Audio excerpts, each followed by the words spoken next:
zat yang berhubungan dengan hipofis pituitary.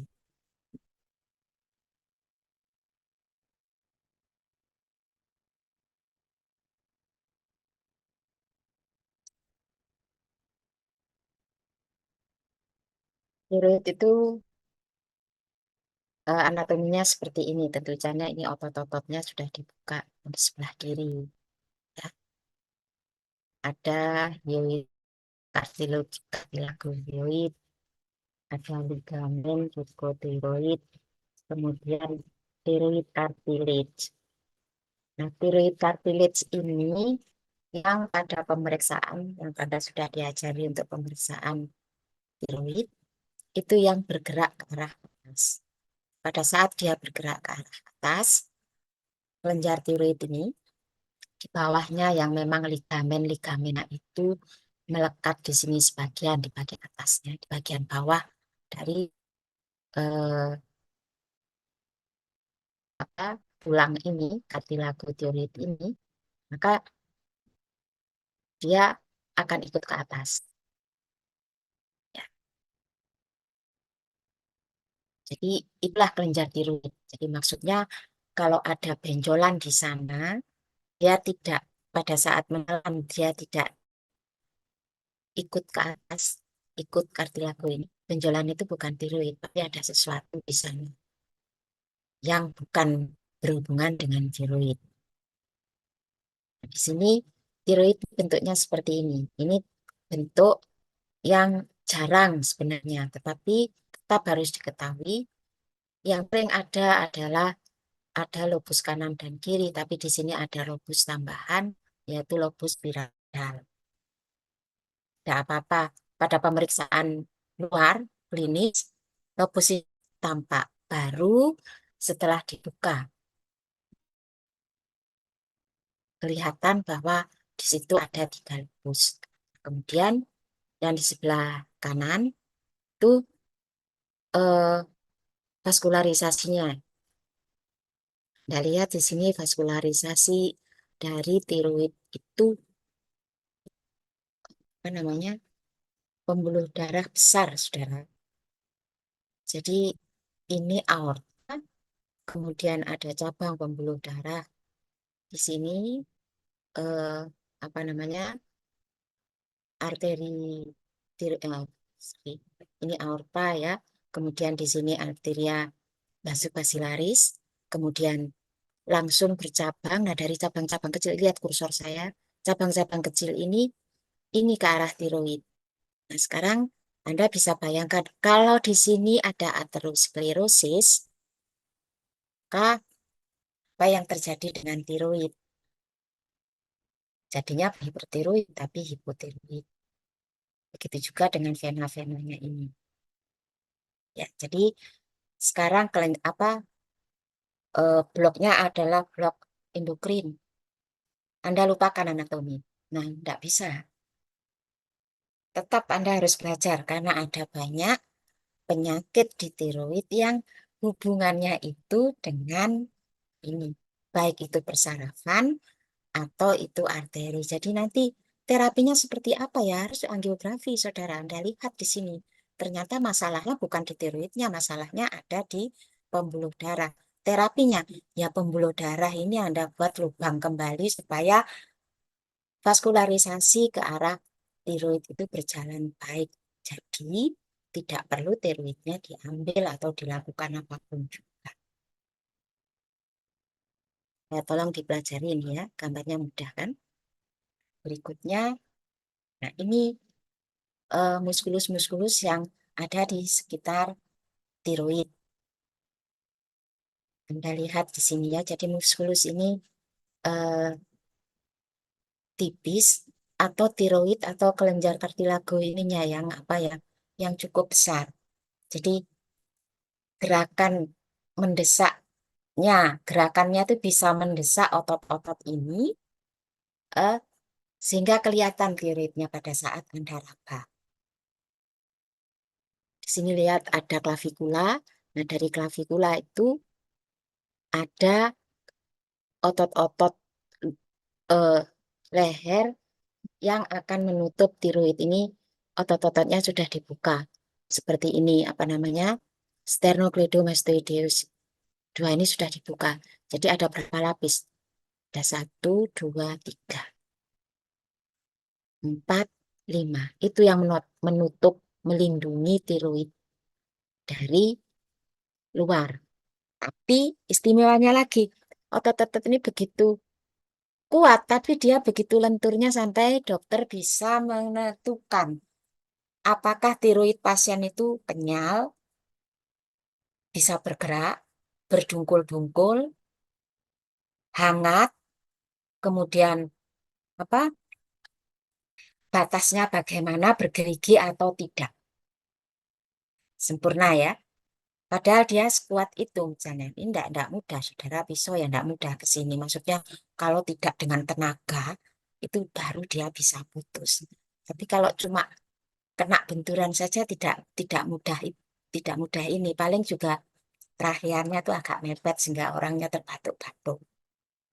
Tapi anehnya tangan ini bisa meraba itu. Nah, yang istimewa ototnya atau Anda pernah berpikir nggak ototnya atau sensoris yang ada di tangan Anda yang bisa menentukan itu, merasakan itu padahal ada berlapis-lapis banyak di sini. Kalau saya bicara begitu, harap Anda kembalikan lagi. Ada 5 sensor di kulit. Masih ingat apa saja sensornya itu? Itu nanti terbawa sampai Anda jadi, ya paling tidak setelah dikoas. Slide berikutnya, persarafan dari kelenjar tiroid. Di sini persarafan utamannya itu dari satu saja nervus vagus. Nih, ya. Kemudian ada vagusnya ada cabang kecil, tapi namanya sudah lain lagi, bukan. eh, eh. Jadi satu nervus complex itu ada untuk sensoris dan ada untuk motoriknya ya. Di sini ada superior nervus laryngeus superior. Ya, pokoknya yang utama di sini adalah nervus vagus. Nah, kalau sudah begitu, Anda lihat nervus vagus ada di nervus 10, ada di pusatnya, ada di masuk, ada nervus cranialis. Kelainan pada nervus vagus, kemarin sudah ada diajari, apa saja jalannya di bagian wajah. Nah, tapi tidak seperti itu. Yang penting adalah ke bawahnya itu ada kelenjar tiroid yang fungsinya itu dipersarafi oleh nervus vagus. Nah, kalau nervus vagus ini ada sesuatu, maka kelenjar tiroid bisa teraktivasi atau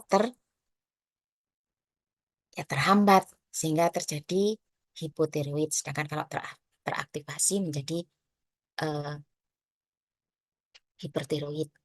Nah, yang di sebelah kiri ini, yang di sebelah ini tampak depan ya. Jadi pada saat Anda di hadapan pasien, nervus vagusnya seperti ini. Sedangkan tampak depannya biasanya dokter bedah, saudara. Sedangkan tampak depannya, ya pertama kali kalau Anda bedah, yang tampak belakangnya ini kelihatan. Ini harus di, diperiksa dari dalam. Dan ini gambaran ini bukan pada manusia hidup, saudara. Ini dari jenazah, sudah. Kan ini nanti di dekatnya terakhir Anda masa operasi yuk ya bisa kalau pas operasi, tapi pada saat menggambar ini jelas ini jenazah. Ya, jadi kalau yang belajar masih dengan jenazah, ya, Anda berhutang budi pada mereka. Jenazahnya membuat Anda menjadi dokter. Berikutnya, ini hipotalamus dan pituitary. Nah, pituitary yang kecil ini ada di sini, ada di eh, apa namanya?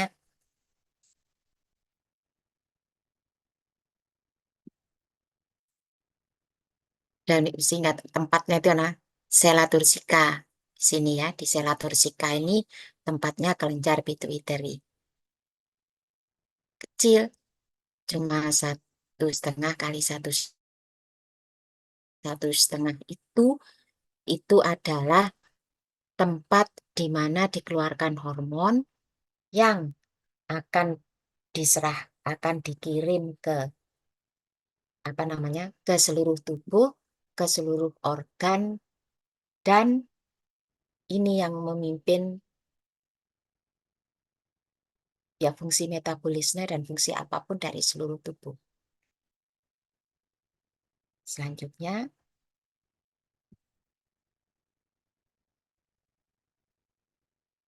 ini secara ringkas,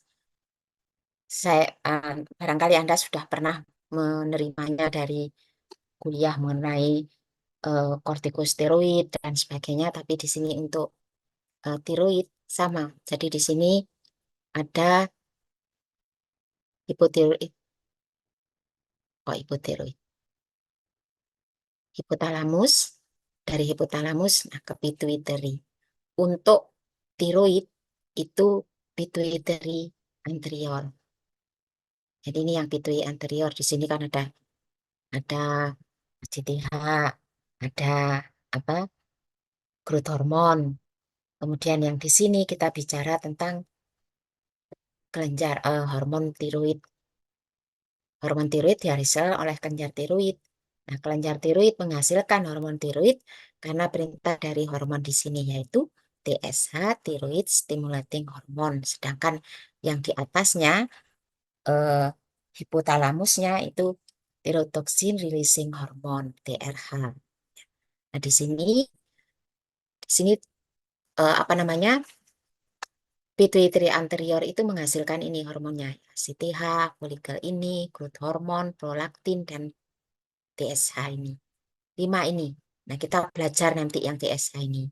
Nah, kemudian setiap hormon-hormon ini, organ targetnya sendiri-sendiri. ACTH, organ targetnya adrenal, ada FSH dan LH, testis dan ovarium, growth hormone itu segala macam ya semua ini dipengaruhi oleh growth hormone. Prolaktin itu untuk kelenjar mami, sedangkan TSH ini khusus tiroid.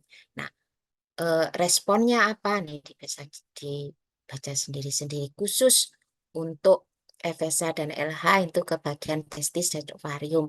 Sedangkan tiroid, kortik ACTH ini dan growth hormone ini untuk pertumbuhan. Pertumbuhan maksudnya bukan anak kecil menjadi tumbuh, tidak. Pertumbuhan yang di dalam tubuh sendiri. Jadi fungsinya adalah untuk menghasilkan enzim. Enzim apa? Ya semua enzim. Karena Anda lihat nanti tiroid, hormon tiroksin dari tiroid itu adalah jenis hormon yang reseptornya itu di nukleus. Kalau reseptornya suatu hormon atau senyawa yang reseptornya ada di nukleus, pasti itu berpengaruh terhadap pembentukan gen, dan pembentukan gen kemana kalau bukan untuk menghasilkan enzim-enzim tertentu. Ya tidak, untuk enzim di seluruh yang diperlukan di seluruh tubuh. Kalau tiroid utamanya untuk eh, metabolisme. Sekarang kalau ACTH seperti apa? Hampir mirip dengan tiroid. Dia berhubungan dengan metabolisme, utamanya dengan metabolisme. Dan kedua hormon ini sering berinteraksi. Jadi kalau tiroid begini, pasti responnya ACTH seperti apa. Gitu juga dengan growth hormone. Growth hormone itu malah eh, apa korelasinya sangat sangat dekat ya. Growth hormone yang untuk pertumbuhan pada anak-anak yang masih perlu tumbuh, dia tidak akan bisa bekerja dengan baik kalau tiroidnya tidak bekerja. Ya bagaimana dia bisa? Dia cuma memicu apa namanya? Mengkode untuk segera tumbuh. Tapi untuk tumbuh kan perlu metabolisme. Metabolisme perlu hormon, perlu enzim. Yang menghasilkan siapa itu tiroid? Enzim-enzimnya itu yang memicu supaya gen itu menghasilkan hormon-hormon yang mendukung pertumbuhan, itu tugasnya tiroid. Ya, jadi kalau growth hormonnya baik, tiroidnya nggak baik ya, ya sudah, tidak akan berkembang. Sebaiknya juga begitu.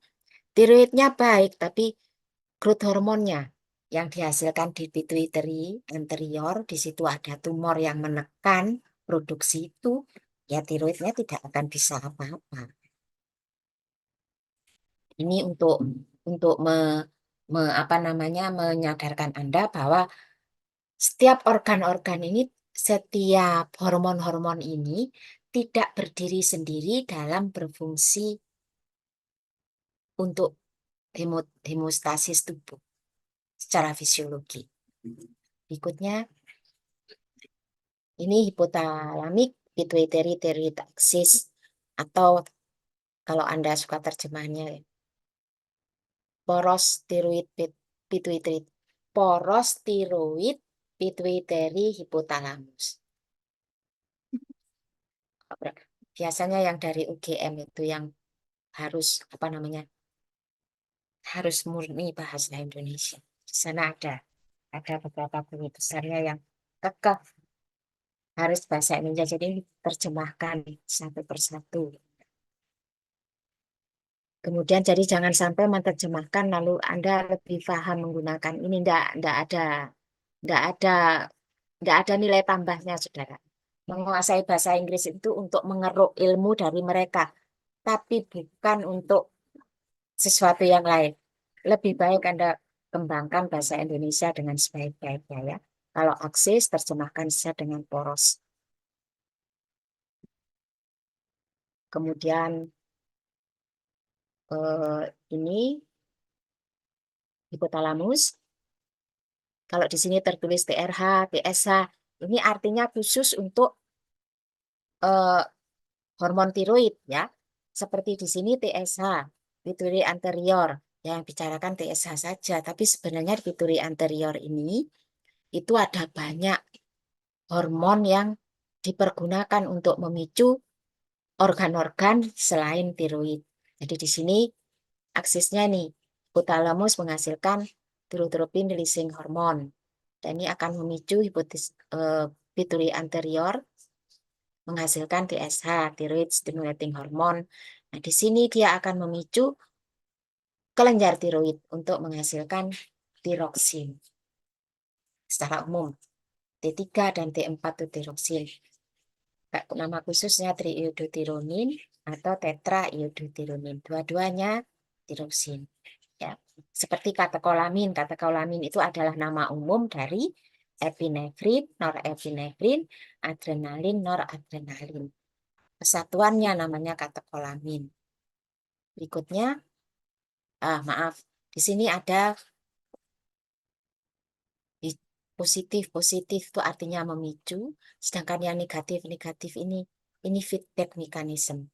Jadi kalau jumlah hormon tiroksin T3 dan T4 yang dihasilkan oleh tiroid itu sudah melebihi yang dibutuhkan, maka dia akan menghambat TSH dan menghambat TRH. Demikian juga kalau TSH ini tinggi sekali, dia juga bisa menghambat TRH. Tujuannya untuk apa? Hambat, menghambat, mengaktifkan, hambat. Tujuannya supaya jumlah yang jumlah yang tiroid yang dihasilkan itu seimbang, homeostasis. Jadi tidak lebih dan tidak kurang. Kalau kurang ditingkatkan, kalau lebih diturunkan. Itu fungsi dari HPA, HPT, aksis yang sesungguhnya. Ya, kecuali nanti kalau ada kelainan. Berikutnya, ini yang tadi negatif feedback. Ya, kalau yang tadi gambarnya lebih sederhana ya, kalau di sini lebih jelas. Di sini tertulis T3 dan T4, nanti T3 dan T4 itu menuju organ target, fungsinya untuk apa? Terserah. Kalau untuk metabolisme, kalau di usus, dia meningkatkan absorpsi. Sedangkan kalau ini, di vitamin, dia meningkatkan produksi eh, riboflavin untuk jadi FAD dan FAD dan FMN dan FAD. Itu tiroksin ikut campur untuk mengaktifkan itu. Ada di kuliahnya ya. Lalu kemudian T3 dan T4 ini bisa mengadakan feedback ke pituitary. Tentu saja pituitary-nya pituitary anterior. Ini gambarnya yang di feedback yang putih. Ini yang posterior. Di feedbacknya justru di sini ya, di yang hitam ini.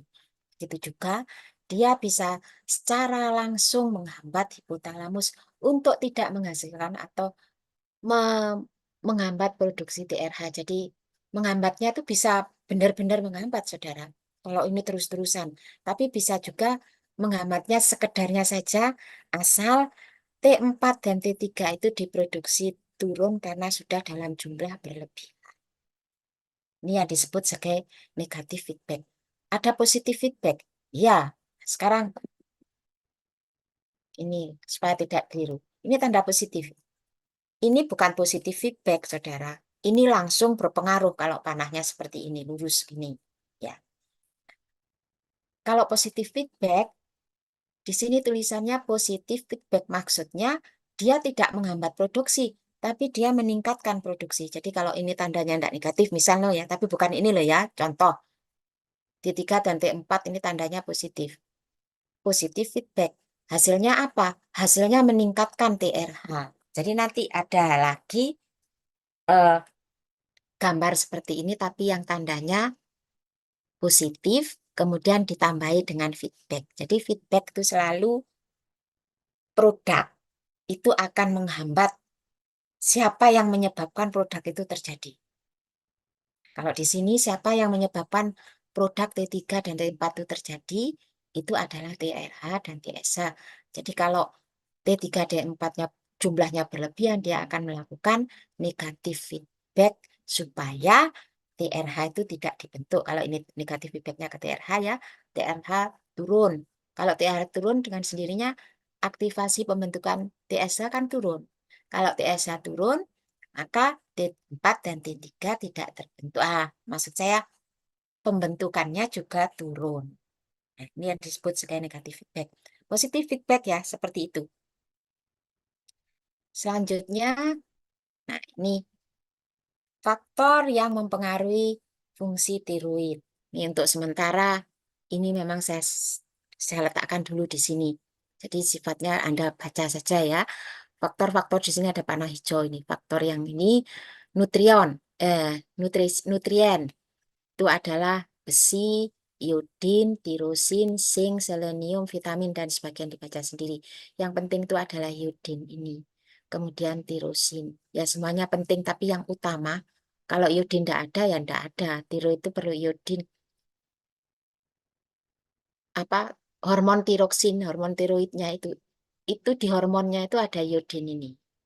Jumlahnya tidak tanggung-tanggung, 3 molekul. Jadi mutlak dia harus ada. Sedangkan tirosin, apalagi nih, yang mengikat yodium itu tadi, itu adalah asam amino tirosin. Jadi hormon itu kan protein ya. Nah, di situ yang mengikat itu protein. Protein kan terdiri, kuliahnya kemarin, adalah polimer dari asam-asam amino. Nah, hormon eh, tiroid itu terdiri bentuknya adalah hormon yang jenis protein. Nah, di situ ada asam amino tirosin. Banyak fungsinya untuk apa? Untuk mengikat iodin. Jadi kalau ada orang yang tidak bisa mengabsorpsi tirosin ya, tiroid, hormon tiroidnya tidak terbentuk dengan baik, hasilnya adalah hipotiroid. Ya, kemudian zinc dan selenium ini mempengaruhi nanti bentuk apakah hormon itu hormon tiroid yang tidak aktif yaitu T4 itu apakah bisa terbentuk dengan baik jadi bisa berubah menjadi 3 atau menjadi T3 atau tidak. Sedangkan vitamin E ini untuk koenzim. Sudah Anda sudah paham ya. Sebagian besar vitamin yang bekerja untuk metabolisme itu adalah untuk koenzim. Nah, ini yang dihasilkan oleh tiroid itu adalah T4. Nah, kemudian faktor yang menghambat ini, stres, infeksi, trauma, fluorida, toksin, kadmium, merkuri, autoimun disease, celiak. Kemudian faktor yang meningkatkan konversi T4 menjadi reverse T3. Baik, sekarang kita bicara tentang. Saudara, tiroid itu dengarkan saja ya, nanti kalau Anda sudah tahu mekanismenya akan lebih pahamnya lebih lama. Ini akan menghasilkan T4. Kenapa disebut T4?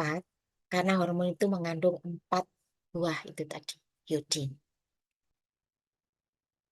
Anda sudah tahu iodin ini dipergunakan untuk kemarin praktikum dipergunakan untuk menguji apakah senyawa itu amilom atau tidak. Kalau di iodin warnanya biru, itu artinya amilom. Kalau tidak, kalau tetap aja warna iodin merah, berarti itu bukan amilom. Ya. Nah, iodin itu eh, unsur itu yang ada di tiroid ini. Nah, T4 ini beredar ke aliran darah di sini. Nah, di dalam aliran darah itu ada enzim deiodinase. Deiodinase. D itu artinya menghilangkan. Yang nasenya tadi itu berarti dia enzim. D menghilangkan iodin. Iodin itu kan iodinnya. Iodinnya itu iodin. Jadi dia enzim yang menghilangkan eh, jodium. Nah, deiodinase tadi T4 itu akan menjadi T3. Nah, T3 itu adalah tiroid yang aktif, hormon yang aktif yang dipergunakan oleh tubuh ya untuk fungsinya tergantung organ targetnya apa. Tapi masalahnya T3 itu kan punya punya apa namanya? punya punya eh, struktur molekul ya. Struktur molekul T3 itu ternyata tidak tidak selamanya seperti itu. Ada dua jenis. Ada T3 yang namanya reverse T3. Nah, nanti kita akan belajar T3 yang normal itu seperti apa. Nah, reverse T3 itu yang bagaimana nama. Yang menjadi permasalahan adalah ada beberapa hal yang menyebabkan T3 itu cenderung, jadi dari T4 berubah menjadi T3 ini, cenderung dia lebih berubah ke arah reverse T3 dibandingkan T3. Untuk kondisi-kondisi yang ada di sebelah kiri ini. Misalnya stres, trauma. Jadi Anda belajar di sini ya belajar saja, belajar banyak ya, belajar saja. Tapi jangan sampai terbawa emosi lalu stres ya. Nanti reverse T3 Anda ini tinggi. Nah, reverse T3 ini masalahnya, bahayanya apa kalau terlalu banyak? Reverse T3 itu tidak aktif. Hormonnya ada, kalau diperiksa ya ada hormonnya. Cuma dia tidak aktif. Dia mengikat reseptor, tapi reseptornya nanti tidak, ini apa yang saya ikat. Jadi begitu reseptor mengikat hormon, ya harusnya ada sinyal transduksi ya, sudah ada kuliahnya, ada reaksi-reaksi kimia yang itu merupakan sinyal apa eh, saling berhubungan antara organ-organ sel yang di dalam sel itu. Saya harus bagaimana? Tapi kalau T3 ini eh, apa namanya? Sinyal transduksinya yang berjalan baik, diterima dengan cara baik. Jadi komunikasinya berjalan dengan baik. Tapi kalau sudah R3 yang lebih banyak, nah, komunikasinya bisa macet atau komunikasinya salah. Harusnya dia mengeluarkan ini yang dikeluarkan lain. Nah, ini yang nanti akan menyebabkan segala macam penyakit. Kemudian yang di bawah paling bawah ini adalah faktor-faktor yang menyebabkan sensitivitas dari T3 itu meningkat. Salah satunya adalah olahraga, zinc, dan vitamin A. Nah, kemarin eh, blog 2 minggu yang lalu exercise pengaruhnya terhadap imun. Zinc juga, kemudian kalau vitamin A tidak kemarin ya. Tapi di sini bukan cuma untuk kepentingan mata, tapi dia juga untuk sensitivitas hormon tiroid terhadap reseptornya. Jadi di sini ditulis T3 dan R3 saling berkompetisi untuk mengikat reseptor. Nah, kalau R3-nya reverse, T3-nya nih banyak ya jelas di T3-nya ya kalah. Tapi kalau dia sudah bereaksi, nah itu tadi. Setelah bereaksi, sinyal transduksi yang diberikan, komunikasi yang diberikan ke arah organ-organ sel jadi keliru. Jadi seperti adzan, kita dengar waktunya sholat. Tapi kalau yang dikeluarkan dari toanya itu bukan adzan ya, kita lain lagi responnya ya. Bukan sholat, tapi entah apa. Atau malah kalau pas zamannya COVID dulu, bahwa bukan saja dipergunakan untuk adzan, tapi juga bukan innalillahi wa inna ilaihi. Nah, lain. Itu bukan kita siap mau sholat, tapi siap siapa saudara kita kali ini yang berulang mendahului ya. Kira-kira mudahnya seperti itu yang disebut sebagai sinyal transduksi tadi. Berikutnya,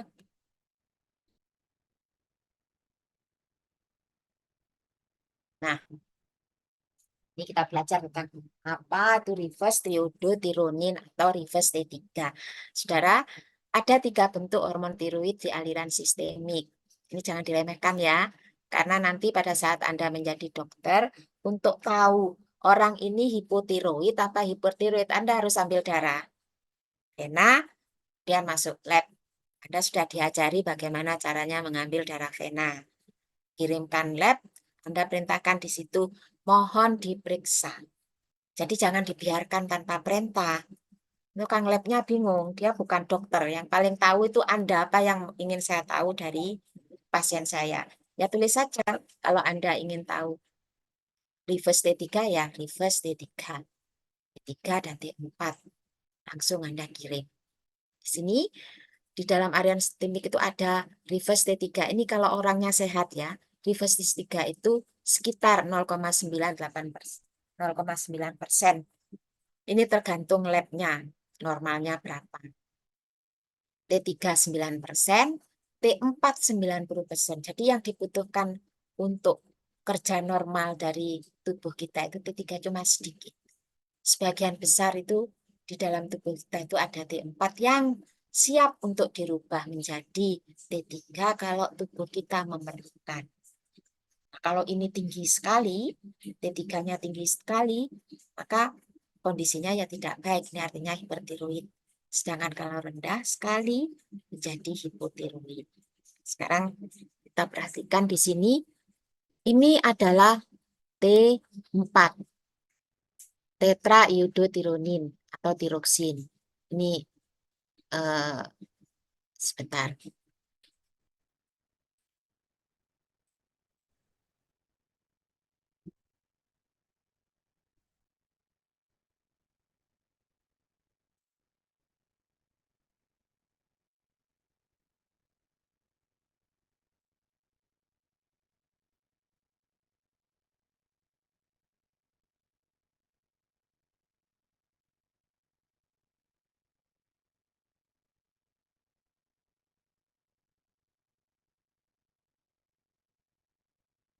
Ini pointernya merah ya. Nah, tolong diperhatikan di sini. Lihat di sini, ini tiroksin atau nama lainnya tetraiodothyronin. Yang merah-merah ini, garis-garis tegak ini iodin. Anda lihat posisinya. Ini iodinnya ada di luar. Ada di bagian sini, bukan luar. Sedangkan yang di sini, ini juga di bagian sini. Jadi selalu di bagian kiri. Ya. Di sini ada OH, kalau di sini ada gugus karboksil, ini gugus amina. Ini tiroksin. Yang Anda perlu perhatikan adalah posisi dari yodium yang tandanya garis merah-merah ini. Nah, ini adalah T3. T3, seperti saya katakan lagi, triiodothyronin. Triiodothyronin, yodiumnya cuma 3. Di mana yodiumnya? Nih, 1. Sini 2. Jadi yang hilang pada saat T4 tiroksin yang tidak aktif itu kehilangan 1 yodium, Yang hilang itu bukan yang di sini atau di sini, tapi yang bagian luar ini. Bisa yang di sini, bisa yang di bawah. Ini tergantung tergantung siapa yang gambar ya. Ini yang gambar suka yang di bawah yang dihilangkan. Sudah? Jadi yang hilang di sini bukan yang di bagian sini. Nah, ini T3. Nah, kalau reverse T3, apa yang Anda lihat apa di sini? T3, berarti dia kehilangan satu yodium. Yang hilang kalau reverse itu yang di posisi yang sini. Ini dikatakan di posisi dalam. Jadi yang benzen yang mempunyai gugus besar itu di bagian sini yang hilang yodiumnya. Kalau T3 yang normal, ini yang hilang. Tapi kalau reverse itu di sini yang hilang. Nah, ini adalah T3 yang tidak punya fungsi fisiologi sama sekali. Jadi kalau lebih banyak TRT3 ini banyak sekali, orangnya cenderung hipotiroid. Karena itu eh, penyakit-penyakit kronis seperti kanker, hepatitis, atau apapun juga